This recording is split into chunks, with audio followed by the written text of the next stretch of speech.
There is a point of order. The presiding officer will request the Honorable Manuel to please stick to the budget. Mr. Speaker, I challenge the point of order. Mr. Speaker, ang pinag-uusapan po natin ay budget. You cannot challenge at sa the AFP. Mr. decision Speaker, of the chair. pupuntahan ba natin ang ganitong pagtuturo? Session is suspended. Yeah. Session is resumed. The lady may now, the sponsoring committee may now proceed. Mr. Speaker, said Sherhana Paiso is now with the Strategic Management Office, Mr. Speaker. So still, Mr. Speaker, Sherhana Paiso is with AFP. Yes, Mr. Speaker. Mr. Speaker, in a document drafted by Sherhana Paiso, bahagi po ng tactics ng Center for Preventing and Countering Violent Extremism ay ang tinatawag nilang soft approach over hard approach. They have the desire to offer the possibility of responding to violent radicalization in ways other than the criminal justice system. Dahil sa dami po ng mga kinakaso nila sa mga alleged recruiter di umano, lahat naman po nadidismiss. Mr. Speaker, part din ng kanilang gustong gawin ay, I quote, psychosocial counseling. Mr. Speaker, ang outputs ng research ng center as drafted by Sherhana Paiso ay magiging bahagi ng contribution ng AFP sa whole-of-nation approach to end the local communist armed conflict. Bahagi nun, Mr. Speaker, ay ang pag-produce or research ng concepts and proposals that would serve as valuable inputs of AFP to the overall strategic direction based heavily on scientific, academic theories and discourse.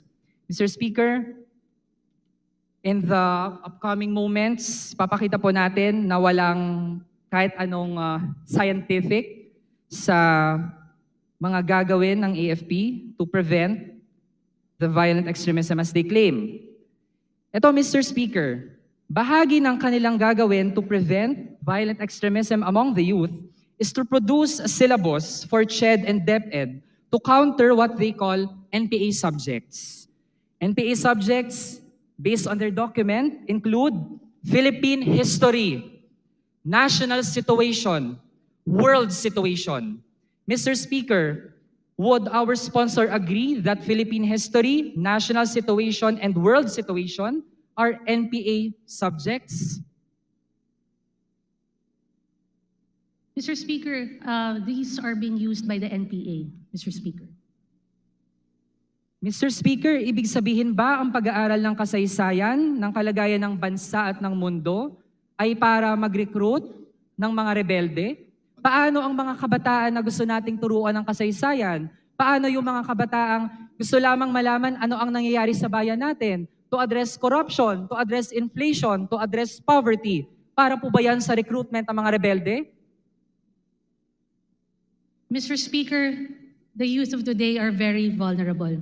Misinformation is one of the threats to our society. The goal of misinformation, Mr. Speaker, is not simply to misinform, but sometimes it is to manipulate our thinking, the actions, to serve somebody else's agenda. If these youths are vulnerable, I believe they will be vulnerable to misinformation, Mr. Speaker. Mr. Speaker, modesty aside, summa cum laude po ako, hindi ako bobo. Mr. Speaker, insulto sa kabataan na ang turing ng AFP sa ganitong mga topics ay para sa recruitment papunta sa mga rebelde, Mr. Speaker. Pag ganun, Mr. Speaker, anong aasahan natin sa mga kabataan na hindi alam ano ang nangyayari sa bansa, ano ang nangyayari sa mundo, at ano ang ating kasaysayan? Mr. Speaker, to add, bahagi ng syllabus na gustong gawin ng center na ito at ibibigay sa CHED at DepEd ay benefits of martial law to the economy. Mr. Speaker, ano ang pagtingin doon ng ating sponsor? Ano ang naging benefits ng martial law ng diktador na si Marcos Sr. sa ekonomiya ng ating bansa? Mr. Speaker, the hope of the department is to present a balanced view. it is also imperative, Mr. Speaker, that the youth of today will be informed of what happened in the past and the learnings of the past, Mr. Speaker. If this is about ROTC, Mr. Speaker, again, we have answered this during the budget briefing, that the curriculum or the instruction of the ROTC program is not under the DND, it is still under the lead agency, which is the Commission on Higher Education. The AFP or the DND will only join the ROTC program depending on the bill that will be passed by Congress, Mr. Speaker. Mr. Speaker, bahagi ba ng balance na pag-aaral ng martial law ng diktador na si Marcos Sr. na gugunitain natin bukas ay ang pagbagsak ng ekonomiya dahil sa paglobo ng utang ng ating bansa, dahil sa cuts sa social services noong panahon ng diktadura? Bahagi po ba nun ang gutom na dinanas ng mga taga-Negros dahil sa famine? Bahagi po ba ng balance na pagtuturo ng martial law ay ang mahabang pila ng mga kababayan natin na hindi makabili ng bigas dahil sa palpak na tugon ng Marcos Sr. Administration, na parang nangyayari ngayon, sa krisis sa supply ng bigas? Mr. Speaker, actually, hindi ko na nga po sana gagawing topic yung ROTC. Pero nabanggit po ng ating sponsor. But Mr. Kung Speaker, I'd ganito, like to mention Mr. Speaker, I that am the still study that he speaking. mentioned I still have earlier the is floor. not even a Mr. stand Speaker, I would of the like to DND, speak. Mr. Hindi pa Speaker. po ako tapos sa pagsagot. Point of order, Mr. Speaker. What is the point of order of the majority leader? Mr. Speaker, while we respect the sponsor as well as the interpellator in the ideas that they share, let's stick to the budget of the Armed Forces as well as the Department of National Defense for the 2024 fiscal year. May I request that we practice decorum in the deliberation of the budget. The Honorable Manuel has 11 minutes, and I hope that he will use it, and the sponsor will answer all his pertinent questions accordingly. The interpellator has the floor after he finishes his proposed question on ROTC. The sponsor may answer. There is a point of order. The presiding officer will request the Honorable Manuel to please stick to the budget. Mr. Speaker, I challenge the point of order. Mr. Speaker, ang pinag-uusapan po natin ay budget You para cannot sa PNP challenge at sa the AFP. Mr. decision Speaker, of the chair. pupuntahan ba natin ang ganitong pagtuturo? Session is suspended.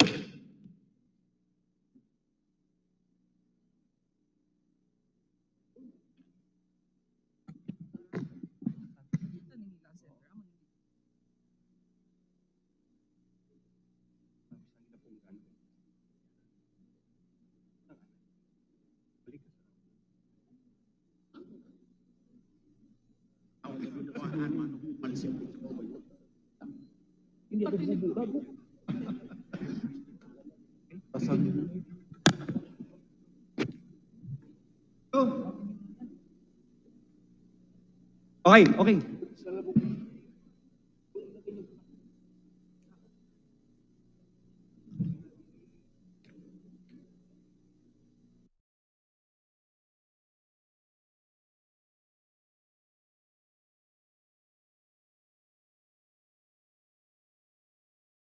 Majority Leader. Thank you, Mr. Speaker. The point of order stays, and we have an understanding between the interpellator and the sponsor. I hope that the Honorable Manuel will continue with his interpellation. The gentleman may now proceed. Thank you, Mr. Speaker.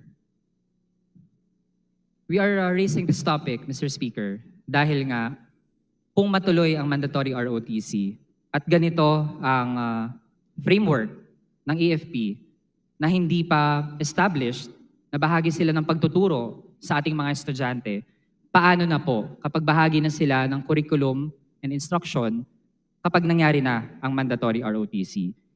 And we really can't accept na state-sponsored ang disinformation dahil mismo ating state institutions ang may ganong pagtingin sa martial law ng diktador na si Marcos Sr.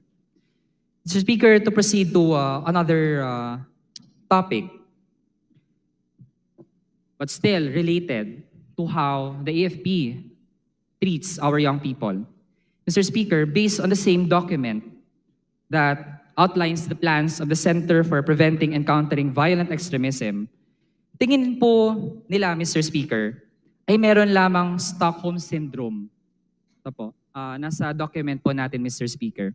Meron lang daw Stockholm Syndrome ang mga kabataang merong advokasya. Sila lang daw po ay nalilinlang. They have conditioned or altered thinking. Sila po ay nabiktima ng classical conditioning.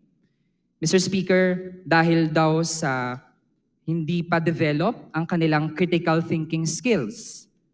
And Mr. Speaker, the same set of documents tell that Sharhana Paiso is actually engaged in what we call neuro-linguistic programming.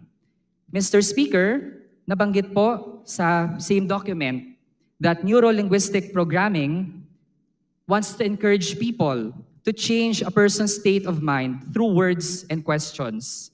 Neuro-linguistic programming is a mind technology that uses understanding from practices like psychology and hypnosis. Mr. Speaker, ito po ba ang ginagawa ng AFP sa mga inabduct at linggo-linggo na nakadetain sa kanila bago nila ilabas as rebel surrenderies ang mga kabataan? Since neuro-linguistic programming includes mind reading, having a formula for hypnosis, hypnotic revivification, fast phobia cure. At ang nagtuturo po nito ngayon sa Pilipinas ay ang first and biggest community of NLP practitioners and hypnotists in the Philippines. Ano po ang komento ng sponsor?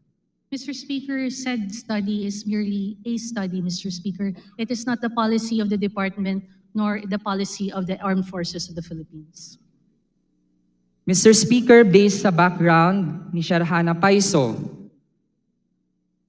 ang kanya pong tinapos ay degrees na related sa psychology. Mr. Speaker, BA Social Science, major in Social Anthropology, minor in Psychology. Ang master's po niya, MS Psychology, major in Clinical Psychology.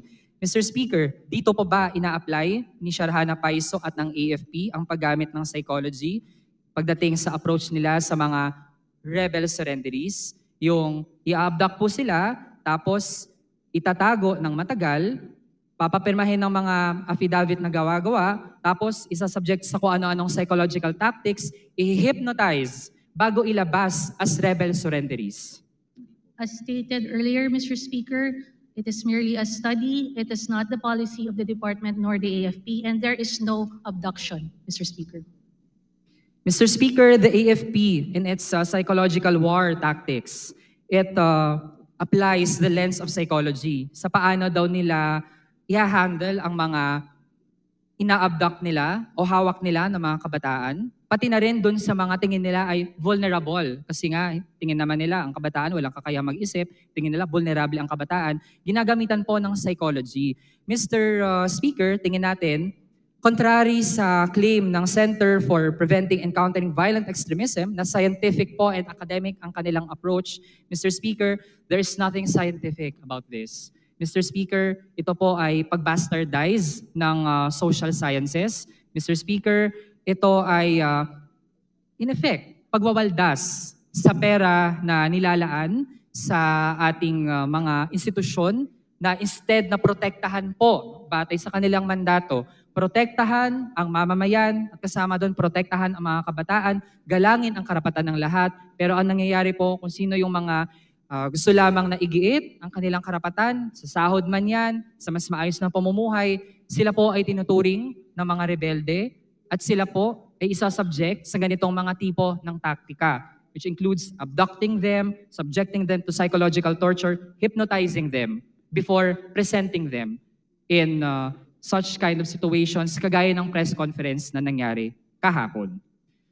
Mr. Speaker, on another topic, on the West Philippine Sea, Mr. Speaker, recently ay merong US Maritime Surveillance Aircraft.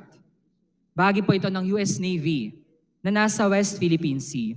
Mr. Speaker, bahagi po ba ito ng independent foreign policy? Ano po ang ginagawa ng Estados Unidos sa West Philippine Sea? Given that it shouldn't even be a party to what's happening sa iba't ibang mga territorial claims sa West Philippine Sea. What is the comment of the sponsor, Mr. Speaker? As part of international law, Mr. Speaker, there's freedom over flight on those seas, Mr. Speaker. Mr. Speaker, hindi ba ang ginagawa ng United States ay pag-assert lang ng kanyang hegemony? Mr. Speaker, for the longest time, it has been the United States na ang pagtingin sa sarili ay para siyang global police. It has military bases in various parts of the globe. Many compared dun sa military bases ng ibang mga bansa. And Mr. Speaker, while we want to defend the West Philippine Sea against China, bakit po ginagamit itong issue na ito ng United States to fortify its stronghold on the Philippines? What is the comment of the sponsor? Mr. Speaker, first of all, there is freedom of navigation and freedom of overflight based on international law, Mr. Speaker. And if we are talking about the EDCA sites, Mr. Speaker, the Philippines retains sovereignty and control over these locations, Mr. Speaker. Mr. Speaker, taon-taon tumataas ang AFP modernization budget. Ano pong bahagi ng budget para sa 2024 ay gagamitin para i-secure at i-monitor ang West Philippine Sea?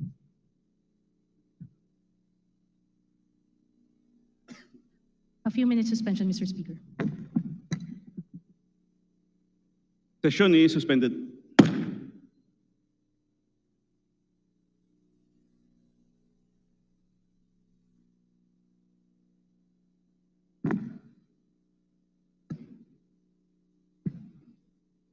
Session is resumed. Mr. Speaker, in answer to the question, Mr. Speaker, there is no separate budget for that. It is integrated in the MOOE and the capital outlay of the department, Mr. Speaker, and as well as in the PS, Mr. Speaker. Mr. Speaker, edi tingnan na lang po natin ang breakdown ng paggamit ng confidential and intelligence funds ng DND family. Can the sponsor give us the best estimate sa kabuang confidential and intelligence funds? Ano po ang breakdown ng paggamit nun?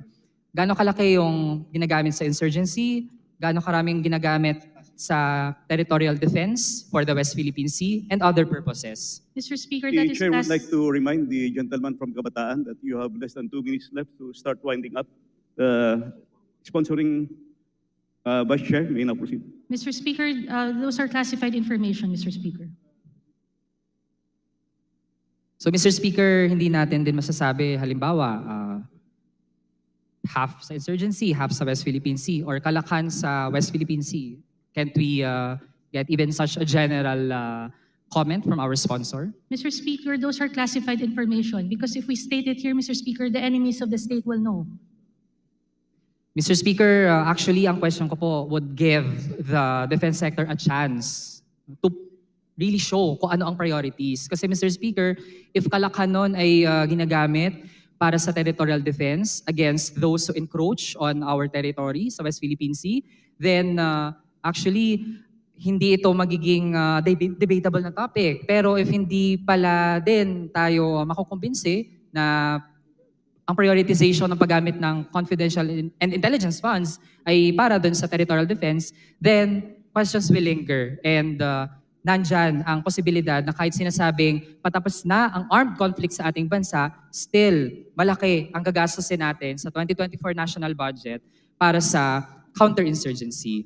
Mr. Speaker, may ilan na lang din tayo mga data requests na hiningi sa Department of National Defense pero hindi pa nila na ipapasa sa ating opisina as of the moment. Magkano po ang ginastos at balak gastusin para sa mga bomba, para sa drones? Kaya Mr. Speaker, at the right time, I might ask that the deliberations on the budget of the DND be deferred. No? And to wrap up, Mr. Speaker, my respect for my colleague maintains even after our heated discussion, but I still have a lot to ask and to raise That is to the- our security sector, which recently has been proven to be abductors of young people.